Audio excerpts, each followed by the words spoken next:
Shalom Bapak Ibu dan saudara-saudara yang terkasih. Di dalam Tuhan, kebenaran saat ini berjudul potensi dosa. Saudara-saudara, di dalam Roma 1 ayat 16-17 firman Tuhan mengatakan bahwa Injil adalah kuasa Allah yang menyelamatkan. Ya, ayat ini sudah sangat populer ya. Sering diperdengarkan atau dikhotbahkan.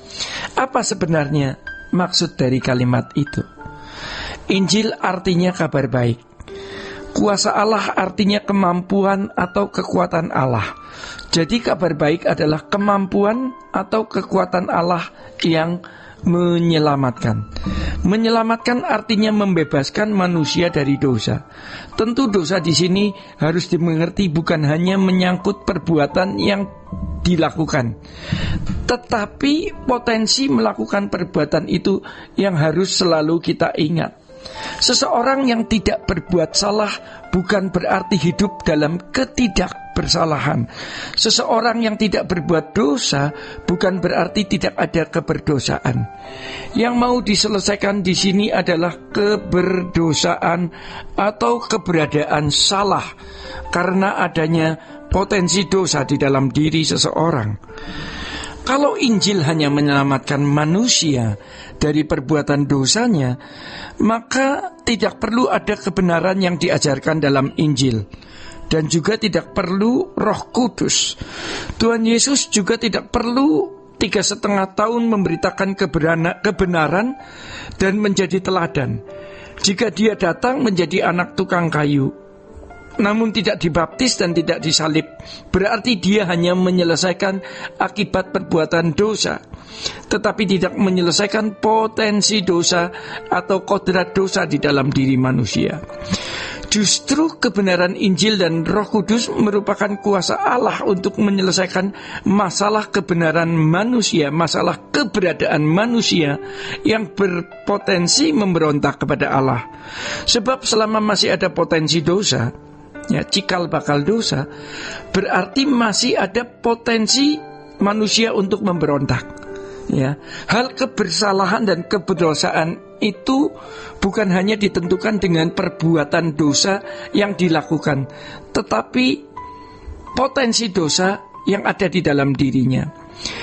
Jadi kalau kita mau masuk surga, apalagi menjadi anggota keluarga kerajaan Allah, kita harus menerima penggenapan Allah supaya potensi dosa di dalam diri kita dihancurkan. Inilah kabar baik itu ya.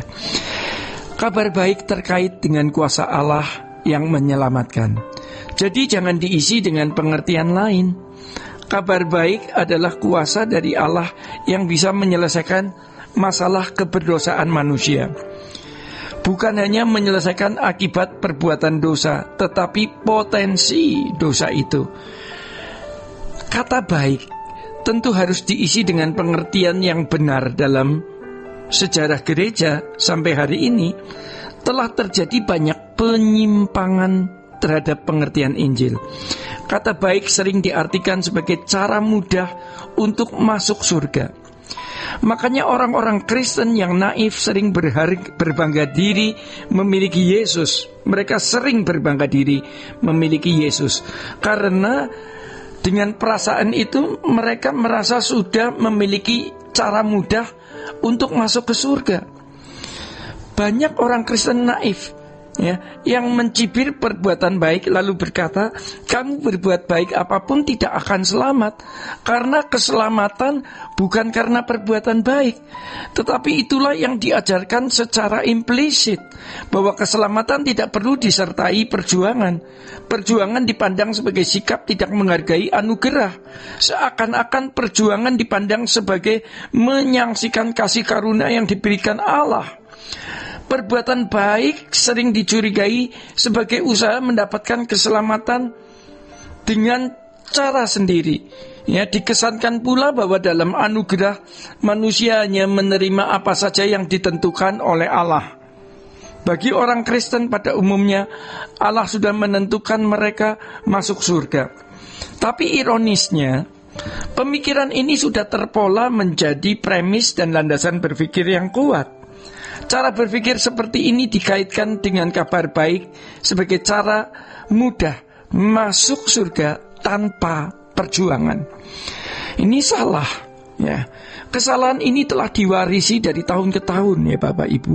Bahkan sebenarnya dari abad ke abad, sehingga telah membangun landasan berpikir atau premis bahwa keselamatan itu sudah otomatis dimiliki oleh orang Kristen yang hanya mengaku Yesus sebagai Tuhan dan Juru Selamat. Sejatinya ini adalah kemelesetan cara berpikir terbesar yang membuat banyak orang Kristen tidak pernah mengalami dan memiliki keselamatan. Sebab penyelesaiannya hanya penyelesaian akibat perbuatan dosa, tetapi tidak benar-benar menyelesaikan potensi dosa itu. Padahal Alkitab berkata, kerjakan keselamatanmu dengan takut dan gentar. Ironis, akibat dari salah pengertian terhadap kekristenan tersebut telah membuat kekristenan menjadi sekedar agama, bukan jalan hidup. Sekedar agama artinya kekristenan hanya diwarnai atau menekankan liturgi dan standar norma etika umum.